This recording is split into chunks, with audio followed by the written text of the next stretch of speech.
occasional beer. I like to have some pizza, you know? Well, here's the thing for me. Here's my take on this particularly. Is the fact being that like, it's like, dude, I can, I can drink one soda or like eat a full burger and like, dude, just like, you can, if you do enough cardio, you can plow some food, man. Yeah. And it's just like, it's gonna like, it'll burn off. Yeah. And I don't know, dude, I can eat more food than I can burn. My brother always jokes. He's like, you could have been a competitive food eater, like in a different life. Like, I could sit and eat like 4,000 calories of pasta in like 3 seconds. And it's dude, like, I'm impressed. Yeah. I have to admit, I'm impressed. Yeah. So nonetheless, though, you can still count that. You can still count that stuff. Oh yeah, totally. Yeah. And if you could put it down, I mean, if anything, that's particularly once you get to the high, like if you particularly want to get to the higher end of things or like higher end of your, whatever your limitations might be, then the fact that you can put those, because a big challenge for many people is the ability to put down calories. Oh yeah. Like enough calories. I'm inverted, dude. Like I can fly down calories. My gut, my stomach, everything just tolerates calories. Like no problem. Like, yeah. Dairy, anything. Like oh dude, it's literally like, maybe it's going to start slowing down, but it is a full on like carburetor. Just definitely have like put on weight easier. I used to be like a string bean. How old are you now? 33.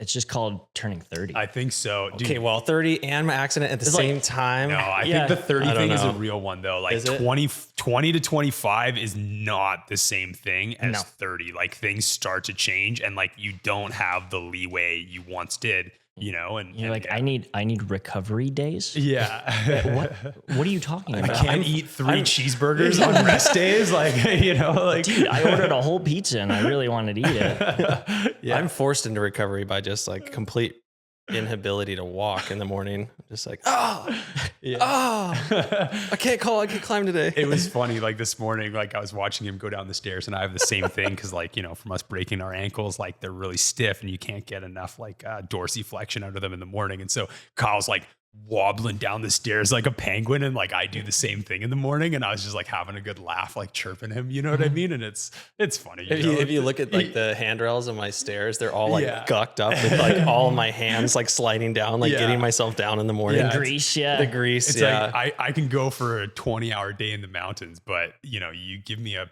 pair of staircases in the morning and I'm fucked. 100%. Just sleeping all night.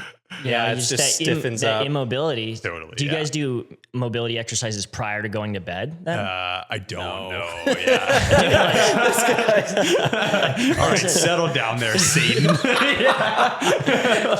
Oh man. All right, let's get into this.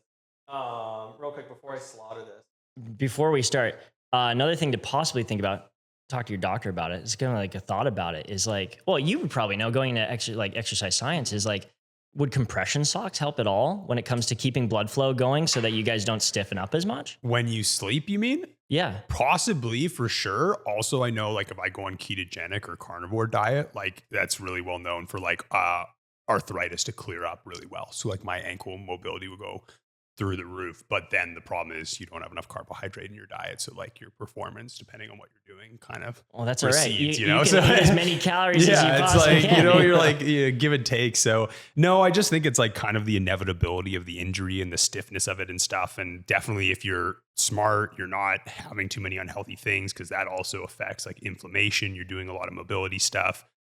You know, those things can all help. But, you know, as we've kind of had this discussion and going into this, it's the consistency that's really hard.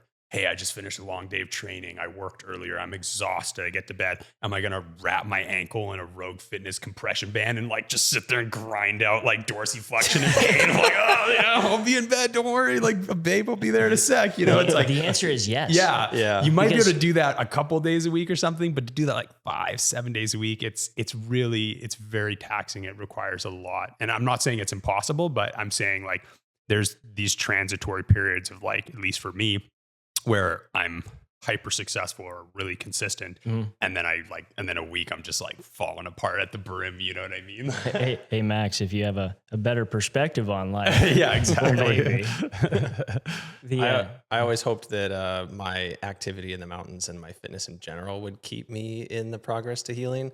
And that worked at first, but then it's like, I have started to hit a plateau of healing. And then it's just like, I just start to suffer. The sucky thing is that arthritis doesn't get better. You maintain it. For sure. Yeah. I mean, I understand in the next 10 years, arthritis is going to be pretty bad, but I don't think that's the issue for me right now. It's like the muscles around my calf and stuff are super tight. Like my toes start to curl. Like that's the main issue for me. It's not anything else. So we're really focusing on those mobility exercises. I know. Yeah. Yeah. I'm not All here. right, it's time for you to get out of here. Yeah. All right, we're done here. James, get the fuck out of our house. You come and insult me. It's pretty close to bed. Time to start getting on those while we're recording, man. Yeah, it's like it looks like your foot's stiffening up there. Well, awesome. I mean, I think that's just a perfect segue to welcome you to the show. Well, thank you. We're here. This is actually the first recording we're doing in my place, which is pretty cool. I appreciate you driving all the way down. Yeah, dude, powder's on. LB's got the lights in place. We try to be as official as we can here. And we got the Canadian come down all the way to Vegas. Dude, did. 100%. It's it's a very hard process for me to fly down here and climb rocks with Kyle. It's a really hard life, but yeah, I'm happy to be here. Yeah, you're following Jonathan Segrist as our second in-person interview, so pressure's on. Oh, dude. Make me nice and calm. Yeah. No, but seriously, we're psyched to have a good conversation, and we're sitting down here with James Barrow. Welcome to the show. Thank you very much. Yeah, we're the entire spark of this conversation, twofold. One, you reached out to us, which is I think a really cool thing, and I encourage everybody listening to do the same. Yeah. You've been just very communicative about your support of the show, and you've said you listen to every episode, which I don't know of anybody other than Max and myself who are in that boat. There's got to be someone else. So you're hired. If you're out there, message us. We'd love to hear from you. Yeah, if you've listened to every episode of the show, please reach out. I'd love to hear it. But yeah, no, that just means a lot. So we're happy to be sitting down with you in that respect. And then two, you've done something pretty remarkable recently.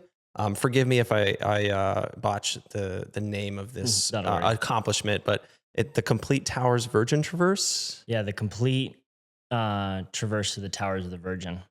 Okay, yeah, it's It was close. It was close enough. Honestly, I got the message. Yeah. It's such a mouth. It's a mouthful. It's a mouthful. And then with 28 miles, 20 peaks, and 18,500 feet of elevation gain. Yeah, about approximately that. It's a mouthful to begin with. Mm-hmm. So that's going to be the premise of our conversation today. Sure. But I guess before we dive into like the specifics of like what that is and the story itself of that adventure, like round yourself out a little bit, give us a picture of who you are, and then kind of lead us towards that objective.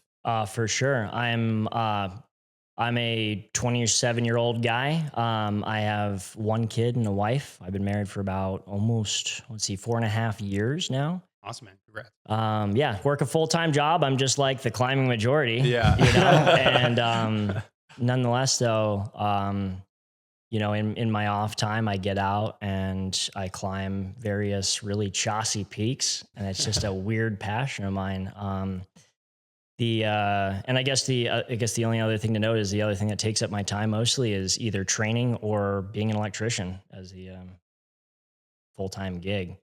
So. And you're based out of St. George? Yeah, based out of St. George, Utah. So southwest Utah, just a stone's throw from Arizona/Nevada. Yeah, I mean, you can hit those 3 states in a matter of 30 minutes.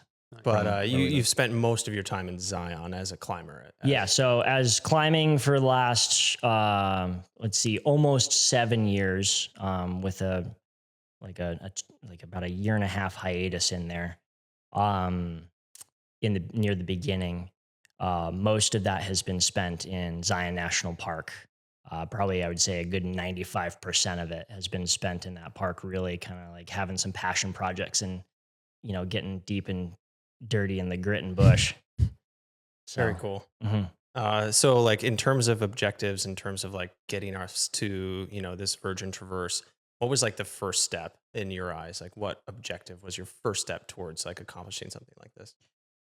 It's just like when I originally started climbing, I was kind of like, I started outside. Someone invited me to go. Someone just invited me to go climbing. I turned them down like 5 different times. I said, no, I'm scared of heights. Okay. And, they took me out, and ultimately first 3 times I said, this sucks, but I like hanging around people. And then eventually, 4th time around, I was like, wait a second, I might actually be hooked on this stuff. Mm-hmm. And got hooked on it. And within 6 months, I was climbing, 512 plus sport, 512 plus sport. 6 months? In 6 months. Wow. And bouldering about V6, V7. The muscles kept up. My tendons didn't. Mm. And so that's where that hiatus came in, is ultimately I was quick to become very obsessive about it and do it a lot, and ultimately injured myself in the process because I rushed too quick. I was young. I was probably like 20, 21 at the time. So I had that young gun fitness to be able to like really push the buttons on, like getting into climbing aggressively. And from there, I just had a lot of, I just hurt my tendons tremendously, gave myself really really nasty overuse injuries, took a long hiatus from it. And during that hiatus, I was going, well, I still want to climb. And from there, I was introduced to kind of a more mountaineering style of climbing.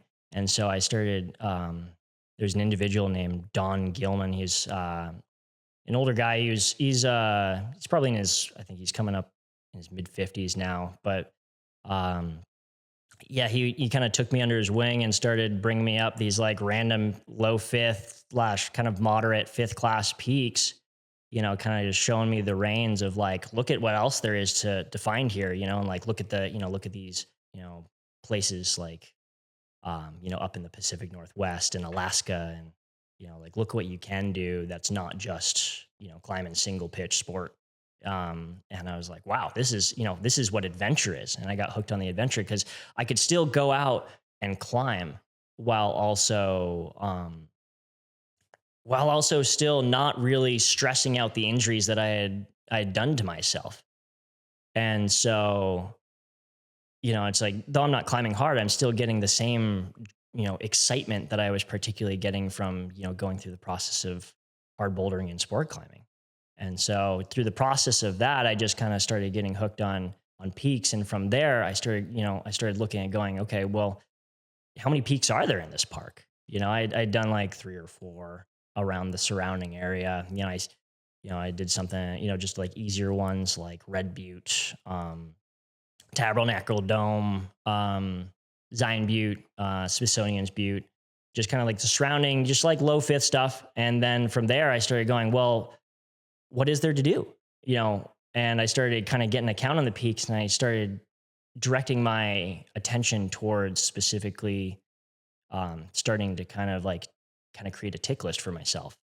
And, kind of the rest is history. Is eventually, someone said, well, if you're really into peak bagging, there's this traverse that was originally done in the late 90s called the Towers of the Virgin Traverse, which was hitting, it was hitting West Temple into Sundial, and then just hitting that range all the way from, which we'll explain later, but going from the West Temple to the altar sacrifice, and then coming off that. And it's just kind of like, you should, like, no one really goes up there that much, except a handful of us.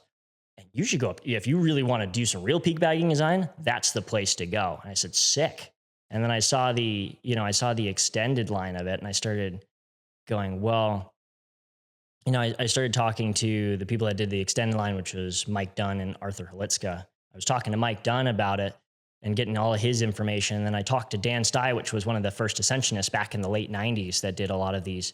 And I was like, what if I could piece together everything from, the farthest left portion, and then, in this wash itself, include all the technical peaks, all the technical hard climbing that, it'd been done, they'd been FA'd individually, but how could I piece these all together? Mm-hmm. And once, it seems really ambitious, and I don't know if I'm going to be able to do it, but like, let's find a good partner and, pitch this idea and like give it a good shot, and on the second attempt, we were able to really make it and get it done.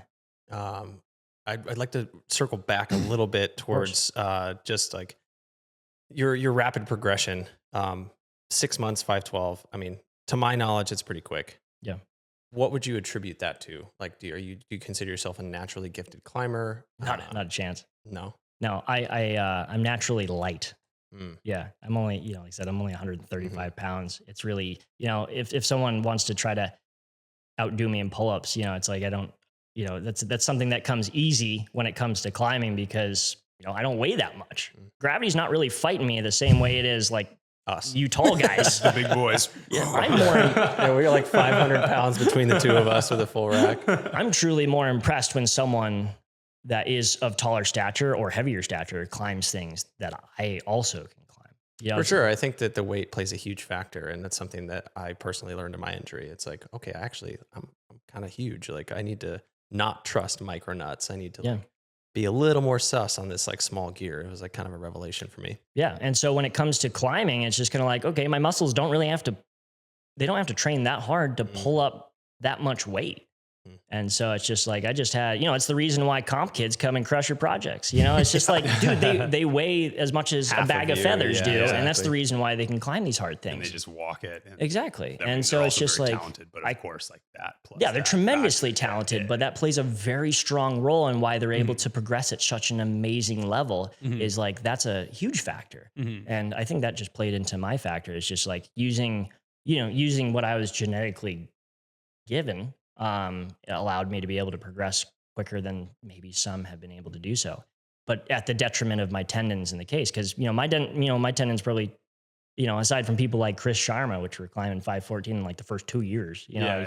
And that's something I want to touch on. And Max, you can probably jump in on this with your expertise is like you said, like your muscles were training faster than your tendons. And to my understanding is that your tendons actually take longer to get stronger. Like maybe Max, like educate us a little bit on like the time frame for someone that might be like, hey, I'm like actually getting pretty good. Like I don't want to get myself injured. Like what's the physiology behind that people can understand? Yeah, I think there's like so many considerations and there's no like hard set limit, but essentially like your muscles are highly vascularized. So you have tons of blood, you have tons of protein going into your muscles, whereas your tendons are not. So they're going to take way more time to like, lay down and adapt and get thicker and become more resilient. So you get this situation where exactly, that's what's happened to you. You get way stronger. You can crank super, super hard, but your tendons aren't ready for that. Boom, you tear your tendons, you get micro injuries, you have all these problems. You end up with injured people and then you end up with chronic injuries, right? I think like if you listen to coaches like Eric Horst, for example, like you want to be really careful with like kids, like hangboarding, it's like so popular now to be like training super hard, but it's like kids who are growing, they have their growth plates. Like you can damage your tendons, you can damage your growth plates. So there's so many caveats, but at least for myself as well, like something I've noticed is like, we're so focused on trying to improve as fast as humanly possible. And sometimes like, if you almost view it like a stock exchange, for example, is like, it's not better to have 1,000% growth and then to completely like, in a like bear market, just like tank everything. It's way better to have slow, linear, progressive growth, continuous year over year over year. And sometimes that means like, clawing back your ambition and your capacity so you can like have time to adapt to the stimulus, right? And like that's like the difference between like external load, which is like what you can do to your body, versus internal load, which is like how your body is handling what you've done. You know what I mean? Because like if I put a gun to your head right now, like you could go run like 70 kilometers, but like it doesn't mean that you should or that tomorrow you're going to be able to do the same thing. Like you're going to totally wreck yourself, right? So like we can do things as humans that are seriously detrimental to ourselves, right? So, but yeah, I think that's the kind of caveat. Yeah. Do you think that those injuries, like did they stay with you and that's why you didn't continue to progress? Like, okay, I got injured. Now I'm going back to like chasing grades or like sport climbing and bouldering. Like it seems like there was a switch that was like the injury, the catalyst, or like were there other factors?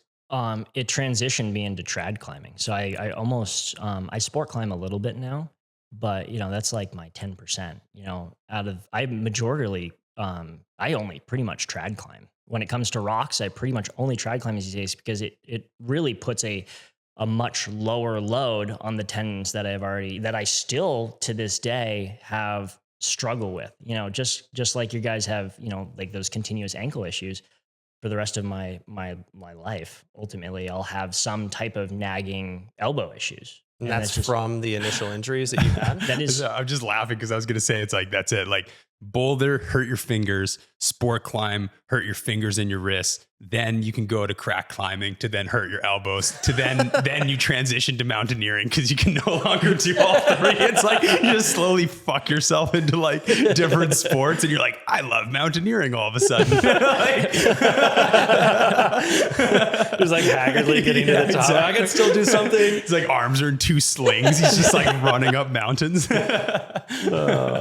But that is like a real progression. Like I've seen like Tom Randall, like I think like, he'll like hurt his finger and it's like, boom, now you can crack climb like crazy amounts, right? I can climb harder trad than I can sport. You can do that. So and that's just simply because of the techniques that I'm comfortable with.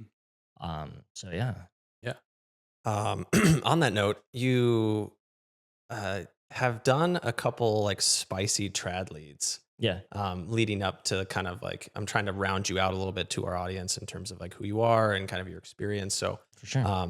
Maybe dive into, I forget exactly which one it is, the Northeast Buttress of Angel's Landing. Yes. That would be really when, I went from like, cause like when I took that hiatus, it really was going from, like I was still not getting out that much, I was kind of really, I kind of prioritized careers at that point in time. And I was like, I'm so injured. Like it hurts all the time. And then I was like, wait, I kind of want to pick this. I want to kind of pick this back up and, started getting into trad big walling and, did a couple of big walls, or more so just really tall multi pitches, we're talking like 7, 9 pitches or whatever, just did a couple of those. And I said, I'm really into this, so, and then I was like, how can I mix this with the like proud adventure side of this? It's like, like I respect the process. I understand the process, especially from the, the short time that I really spent sport climbing, I respect it, but it's no longer what drives me for that. And what drives me is the adventure. And so getting on these more obscure big wall routes that commonly have certain hazards at play, like the Northeast Buttress is technically an R/X rated route. When I first started that, I got with a, the partner that I actually did go on this traverse with, I was a really young guy, Connor Beatty, he's 21 now. But being said, he was like 19 at the time. And, just had he came in as a comp kid and such on and so forth. And, from his single digits of age, came in really strong, came in design. He said, where do I go to climb? And I was like, dude, come with me. Let's go have some fun. Yeah. Rope gun, just shoot a gap. I just shot the rope gun up. And so as being said is like, I'm still kind of getting in this. So initially at that time, I wasn't on that route specifically. I wasn't climbing terribly hard. Like I could fall, it was 5'11" R/X. So it's like, I was like, okay, cool. I can follow 5'11". It doesn't matter how run it out it is. If I can shoot the rope gun. Yeah. Up. If you're following, it doesn't matter. Exactly. Yeah. And so, we climbed up that. It was, there's a coming heat wave. It was in the middle of the summer. It was in August, Sounds like a terrible idea. Yeah, it was awful. So that means we have to climb it fast. Yeah. Yeah. And so we ended up climbing it in just under 6 hours. It was, it's what is that, a 1,500 foot route. Wow. Jesus. And being said is, attemptively not putting bravado on it. I'm pretty sure nowadays, like we could climb it probably like in half the time, with the partnership and the training that's come with it. Mm-hmm. But the, that was like my entry into big walling truly was that route was really like, when you get on that route, there's no retreat off of it. The way that, and it was, when you start going up, the rope lengths of the pitches are too long to undo. Yeah. And they're too traversing, which they do both. They both traverse and then also are too long to ultimately even double rope rappel. Wow.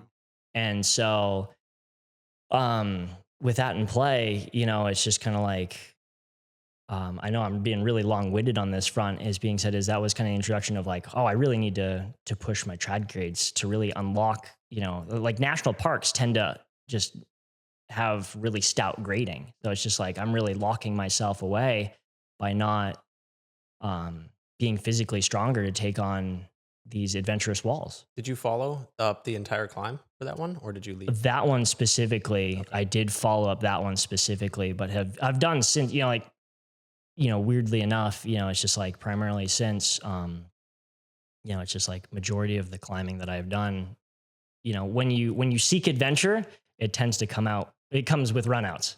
Yeah. So I think that actually leads me into one of my main questions is like, how correlated is the word adventure and risk to you?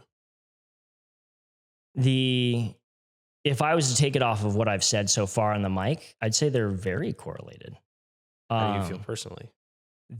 I would say being said is with the proper training, being said is there's no way to completely prevent hazardous things from happening. I've had really deep conversations, and on the regular, I make sure that it's regular to have with my wife, that it's just like, there's potential for things to happen. And obviously with us having a kid, it's just like, what are the steps if this, these things take place, but to mitigate that to my best ability, it's just like, luck is fantastic, but luck is on your side when you train for it. So you're physically fit, you're mentally fit, self-rescue, you use the National Park Service rescue. Sorry, you don't even consider it a possibility. You go, I need to go at all costs, even if it requires staying overnight, like to really just like stay calm when it comes to situations and understand is the classic kind of factors. Like in most cases, you're really not as screwed as you think you are. If you let yourself mentally spiral, then, adventures can become a nightmare real fast. And so I would say adventures are something that are particularly, there's something to be able to tell stories about. Something to be rather memorable, rather unique. And those things tend to be rather untraveled. And things that are rather untraveled tend to carry a lot of risk. And so ultimately, the reason they possibly come hand in hand together is the fact being of, it's so drawing to go to these places kind of as, this explorer in a sense, to really kind of experience, something that many people don't particularly have the opportunity to do so. And that comes with just really, just unmanaged terrain. And that kind of terrain is just, it commonly is too much risk for most people to accept. And so, through these times is, it's just like, it's like from, what is this, like 3 years ago, like top roping my way up an X-rated route and kind of being like, wow, we sent that really X-rated route. And he's like, no, I did. And I was like, yes, you did, now being confident enough to where the majority of the climbs that I do are actually R-rated, and run out simply because of the biome that I particularly partake my activity in, more so than anything. It's not that I particularly, it's partially a lie. I think there's a sense being of like, there is something attractive about run out routes, and that's its own thing. But, just the objectives that I put myself in just tend to have that misnomer that, or I guess that, that subtext that it's normally going to be run out for what it is. And so it's just like, since then it's just like, okay, that's cool. That's the majority of what I lead. And with that, with training and, mainly a good mental head game to understand that there are these risks and being realistic and kind of going, and it's something I still work on to this day. I'm not like infallible. I still get on, I'll still get on stuff and be like, this is fucking scary. Yeah. But that's not going to help me right now. Because the thing is like, once you get past 50 feet with lead out, you're like, okay, what's 80 feet? Yeah, because exactly. at that point, it doesn't matter. You're anymore. bouncing, you're bouncing down the hill and you're going to get fucked up or die. Yeah. And so it's just like, what's 80 feet? Not that I'm trying to go an extra 30 feet, but at that point, it's just kind of like, okay, I could freak out here at the 50 feet let out and take a 100-foot whipper. Like it's going to hurt me. Yeah. But so is a 160 footer. And so get this remaining 30 feet out of the way. Yeah. And I still have to tell myself that, I'll get up there and be like, woo. Yeah. Yeah. I think it's an interesting parallel. I actually haven't like connected the dots on so directly, is like the correlation of adventure and risk. Like, as you're talking to me, I'm like going through this like reflection of like the moments where I felt the most adventure, and they've been inherently really risky. And there's like something to that, where it's just like you're putting yourself out there, you're experiencing life in such a raw way, and it's like unexplored. There's not a lot of beta. You don't really know what you're going to run into, and there's just like risks that inherently are around you because it's less traveled, like you said, and like there's just like the element of spirit of adventure there. It demands that you put chips on the table. Yeah, 100%. I think just a couple things that I would like add to that is like, it's kind of like I think Jonathan Siegrist like alluded to this, where it's like in life, usually things that you put more effort into, there's more reward. And risk essentially is not like directly physical effort, but like it's psychological effort to deal with that arduous situation and like the psychology of it and putting your life on the line. And so when you do have more risk, there's more effort. And so there's more reward out of the situation. You feel more fulfilled, you feel more satisfied. But then the caveat to that is that risk is completely a subjective experience that, like your sympathetic and parasympathetic like nervous system is going to be like, integrating to like have that experience. So for example, like if I solo a 10A and Alex Honnold solos a 10A, we don't experience the same risk, like it's like for him, it's like literally the dude's just walking. And for me, I'm like, I'd probably just fall off halfway and die cruxing out with sweaty fingers.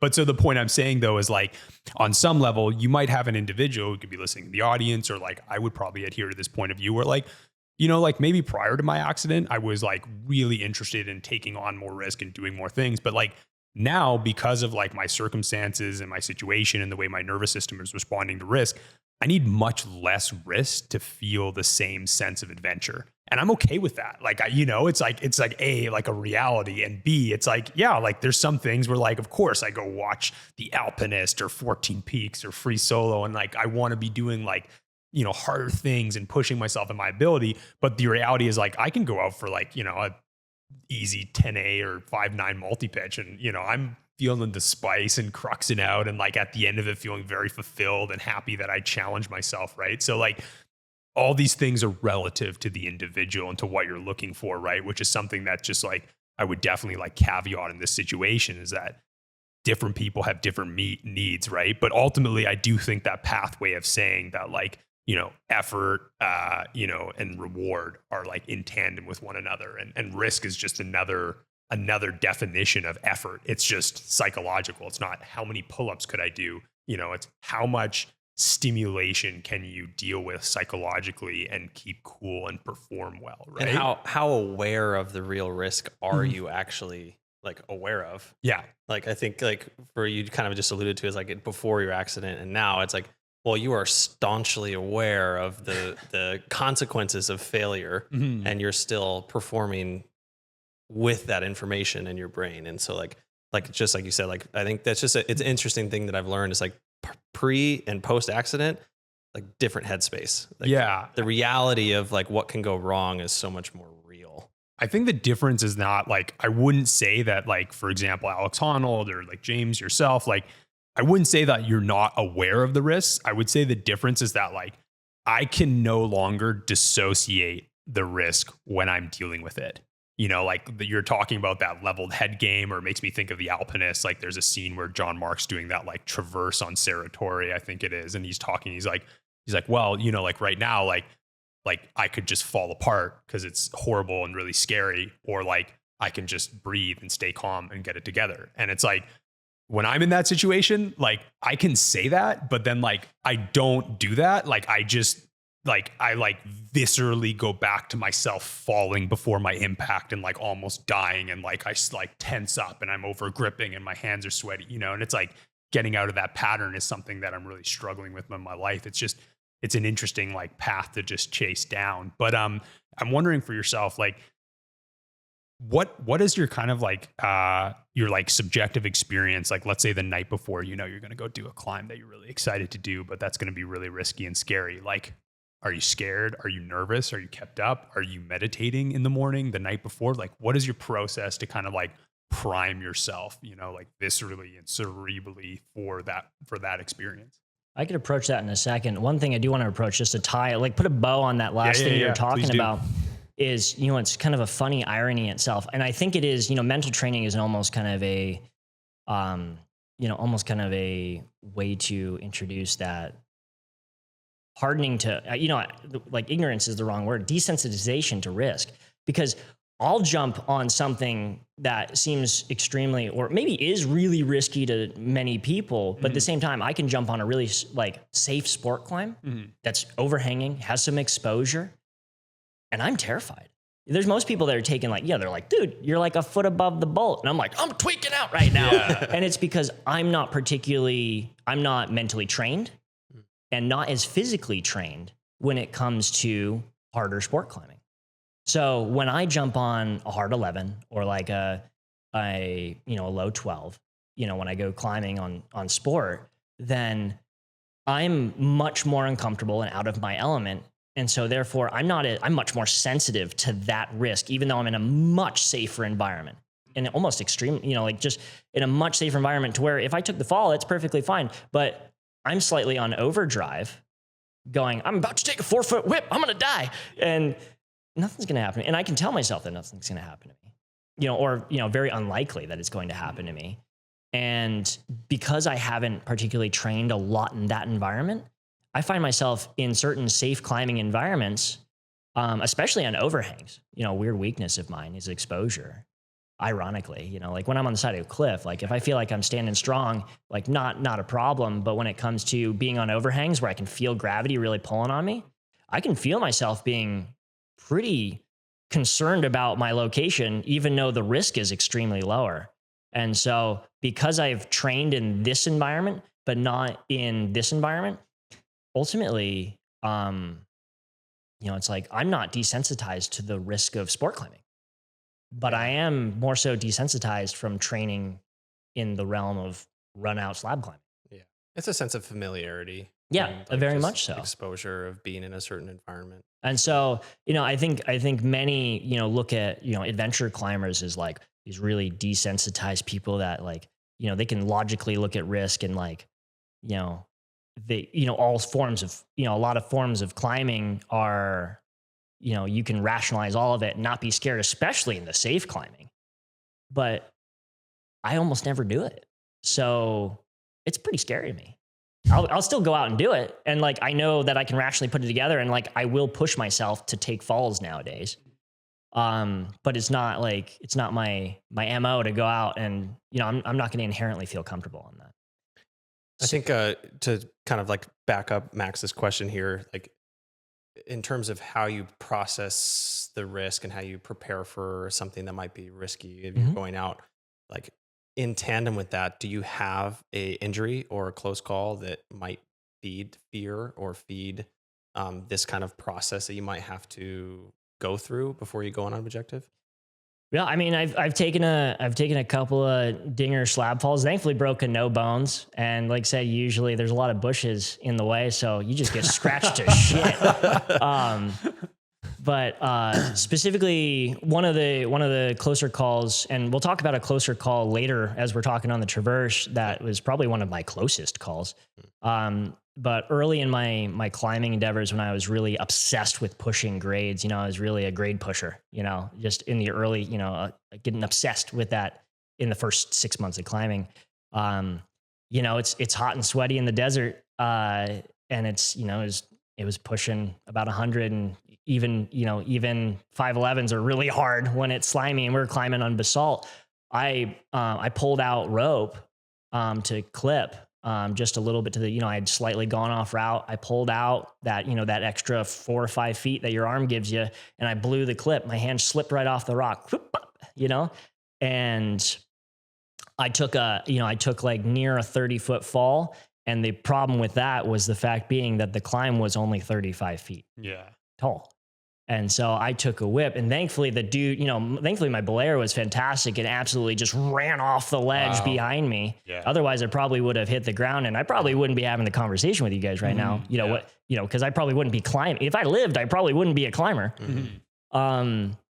Is the fact being that I got caught and then I stood up on the ground. Wow. And I was like, and everyone's like, are you okay? I'm like, yeah, I'm fine. Did that hit you hard, or it hit me like a rock? Not that same day, but the next time I went out climbing and I went to pull rope out to clip, I'm like, like I'm like choking up. And that's the reason why exposure bothers me. Exposure and overhanging sport climbing.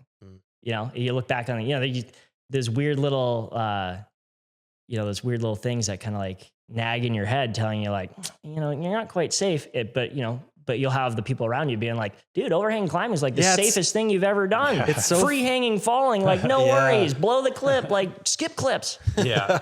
And it's so funny that we can all, like, when we're climbing and we're out in the mountains, we're always like a moment away from disaster. It's like these small moments, and it's like we become numb to them until one of them goes wrong, right? And we have a close call. We either die, perish, or we learn from it. And then we have that one moment we're like scarred by, but the rest of them we're like, oh, it doesn't happen. You know? Because like I said, I've taken dingers down slabs and like eaten into bushes and trees.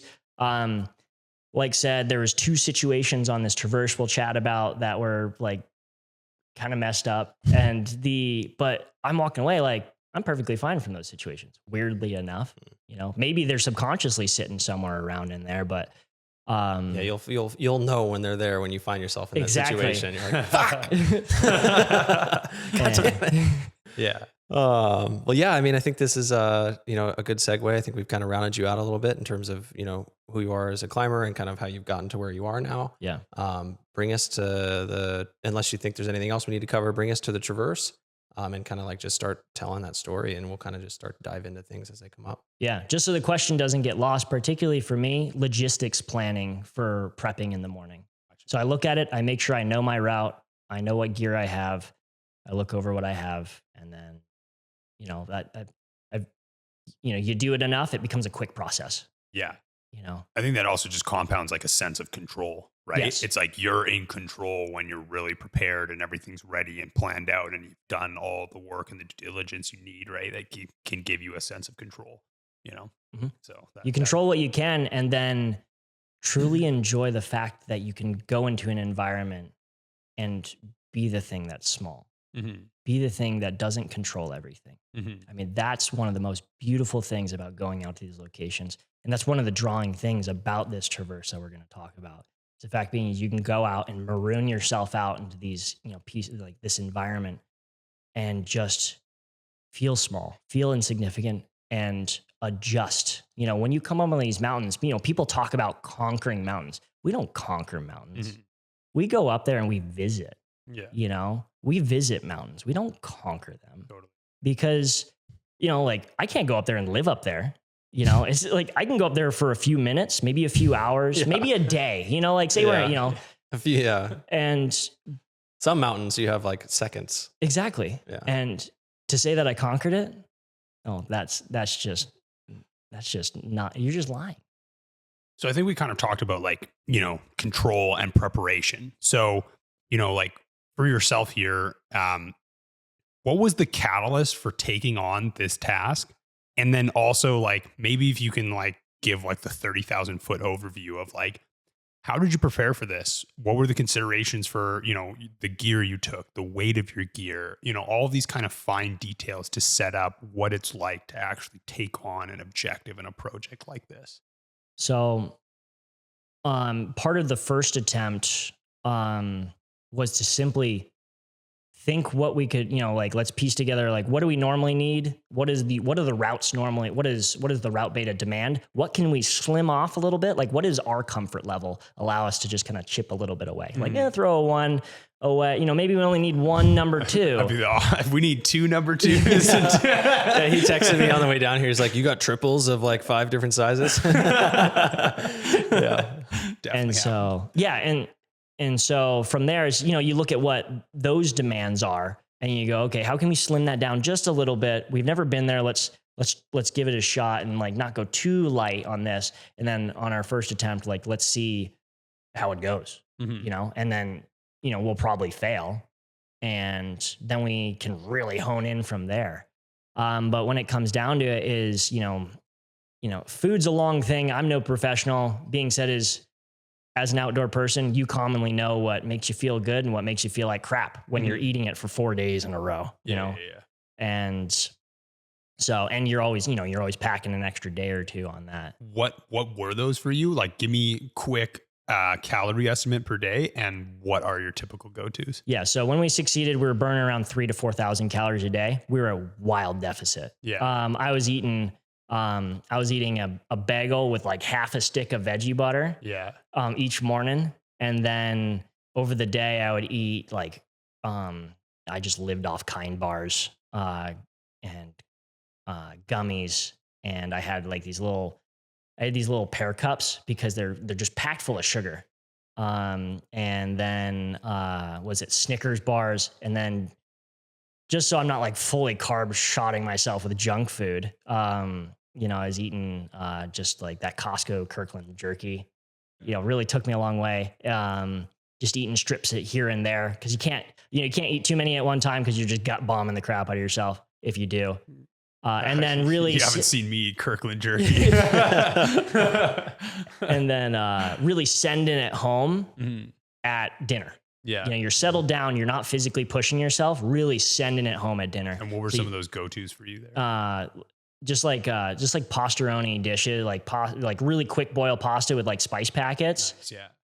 A crap load of salt and throw in like a tuna or salmon packet on top of that. Nice. And yeah, whatever little bagged meat you can throw in there just to really add on to the protein load, just so you can like go into food coma at night. Yeah, just pass out. And like kind of regenerate from there. Nice, man. Yeah. That's awesome. What about water? Water. So that was distinctively why we chose to go in March. So the high desert's a very like unique place in the sense being that it snows there because you're at like 7,000 to 8,000 feet most of the time in elevation, you know, or like high sevens. But yeah, so anywhere from 6,500 to about 8,000 feet is where you're kind of floating around for elevation. So during the winter, it's still getting a healthy amount of snow. And so being said is you can going in March, you know, you're looking at a gallon of water weighs close to 8 pounds or like 2 kilos. And so, you know, you're like, I want to purify, like I want to filter and boil as much water as physically possible and going, okay, how much snow can I climb while keeping the inconvenience of climbing in snow at bay? You know, like post holing takes a lot of effort. Climbing snow takes a lot more effort than climbing rock. You know, it's just physically, it's just so much more effort because of all the high stepping and just like keeping yourself warm and romping through just all that kind of terrain. But having enough of it to where I can access a lot of water pretty freely and easily. So that's why we chose the beginning/middle of March. You know, that's where that weather window is to be able to save tremendous amounts of weight. How much? So when I first heard the story, I was convinced that the snow consideration was not only for water consumption, but it was for being able to cover the terrain. Like the snow actually gave you access to finish the routes. Is that true? It's very true. Okay. So like, I guess talk to us about like, so there's the water consideration where like you have access to water now, which is a huge boon. You don't have to carry it with you. What features in this traverse like were provided passage by the snow? Being said is when we were on, at some points it really was an inconvenience. But that comes with the balance of, you know, like when we were on the sundial, which is about like 900 feet worth of climbing, we were able to solo about 500 feet of it because a lot of the times you can kickstep. You know, kickstepping, you're just like, cool, a staircase. Yeah. This is great. You know, okay, a little bit of shin pump for a staircase. Hell yeah, I'll take that. You know, so it's just like you get, 300 or 400 feet of that climb is just like really easy, standard, deep snow climbing, and then you're looking at the backside of the altar of sacrifice. It's, same thing. It's just like you get, easy kick stepping up there. And then coming off of, Rotten Tooth, which was one of the other peaks, being said is with the snow, we don't have to worry about all these steep cliff obstacles, on this north side. It's just a nice, good old slide down it. So you can like glissade some of it. So you save a bunch of effort by just simply glissading down, stepping between that, or and then being said is with deeper snow, there's certain really steep grade cliffs that you can get really close to the, obviously not avalanche terrain wise, but you can get into these steep, you can get on these steep slopes by kicking your legs down into this snow, and it's going to hold you there like a freaking statue. Like, I'm not going to fall off this cliff because the snow's not letting me go anywhere. I have to try to throw myself off this cliff because the snow's deep enough. I can make closer rappels to the edge of certain cliffs. Whereas if there was no snow up there, it would be slippery, really sketchy to get to some of the trees that we were trying to get a hold of to be able to rappel as close as we could to certain edges. You had said that the window of opportunity for completing this objective really small. Yeah. You said it was like 10 days. It was probably it's around 2 weeks. Okay. About, and depending on the season. So like this year and last year, the windows have been much more open because it's been so darn wet. 2023 was simply the amount of the season was so darn open with snow that we went way too early and we got ourselves caught in too much snow. And this season has allowed for it to be probably around about a 3-week window. And the entire year. In the entire year. And it all is based on the snow condition. The snow condition, because you either have too much snow or not enough snow. And you can probably push it, but now you're banking on certain water sources. And so it's just like you could probably push it out by a month and still complete it, but you're really pushing certain margins, such as you'll have to carry water, or on the other end of it, closer to the winter, you're going to have to frickin' post hole like no other. And so both take a lot more physical effort to do. So to be able to do something that was, really hard for us in the first place, now you're just putting unnecessary obstacles. So the prime window is about 2 weeks, which would be the second and third week of March. Wow. Because of that, just those snow levels being primarily the driving factor. That's wild. Yeah. So like if March turned over and I had not started it, I would say we're doing it next year. Yeah. Wow. What about your partner? Mm-hmm. So Max and I were kind of joking, like opening up this conversation by like, so you've done the complete, Virgin Traverse. Like, what's wrong with you? Yeah. Just like, it sounds like, we've painted this light in like a very positive and very adventurous light, but there's also like this sense of suffering and adventure and like risk, and not a lot of people are going to sign up for this. So like, talk to us about like, how did you find a partner that was psyched on like doing something like this with you? The world's weird and it gives you certain specific opportunities. I remember I took a stint at college for a few semesters, and I saw a guy in my biology lab. I said, "You have a trad piece on your t-shirt. We need to go climbing." Yeah. And so we went out and instant friends. Yeah. And from there, he had just happened to have a lot of heavy experience in the realm that I wanted to go into. And he tends to, drive for the same, if not more, honestly. The guy's a damn monster. As we speak in last week, I mean, he ran the Zion 100 and got second place. Wow. He's not an ultra runner. Yeah. And he's not a proclaimed ultra runner, and he still hit podium. I mean, he's one of those people that I don't know if it's just from the way that he's been raised that's led him up to being able to do substantial athletic feats. I mean, he's solo aided the majority of these big wall route, these big aid wall routes in Zion. I mean, he just has a resume that's amazing. He's just one of those silent crushers out there that really doesn't like to brag about what he does. So I'll brag for him. Yeah. Does he care if he's identified on the podcast? No, Connor Beatty, you're a badass. And he's a particular opposite of me. So I'm really logistics focused, and like, like navigation and gear and, I'm okay, like the bush pitches come up and I'm just like, yeah, I'll dive into them. Like, cool, and, he's very athletically inclined. And when it comes to that, it comes into the more, the very endurance sport based, like, the guy knows how to hit the pain cave, and, another example is like the dude biked from St. George to the North Rim of the Grand Canyon and then did rim to rim and then biked back. Jesus Christ. What the fuck? Because, and being said, so I guess for reference, it's like, I think it's like 200 or 300 miles of biking to go from St. George to the North Rim, and then doing the North Rim, like the rim to rim. Yeah. Or, and such. And then coming back, rim to rim. Yeah. For fun, whatever it is. Yeah. And, a good time. Again, what's wrong with you?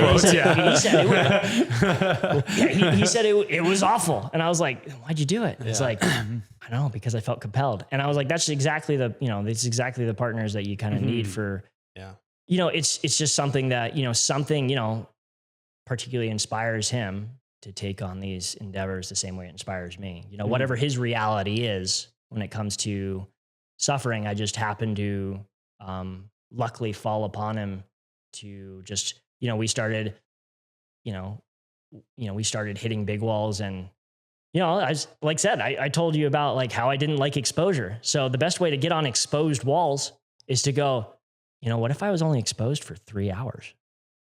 I could just climb walls really fast. And so I only have to be scared for 3 hours. Yeah.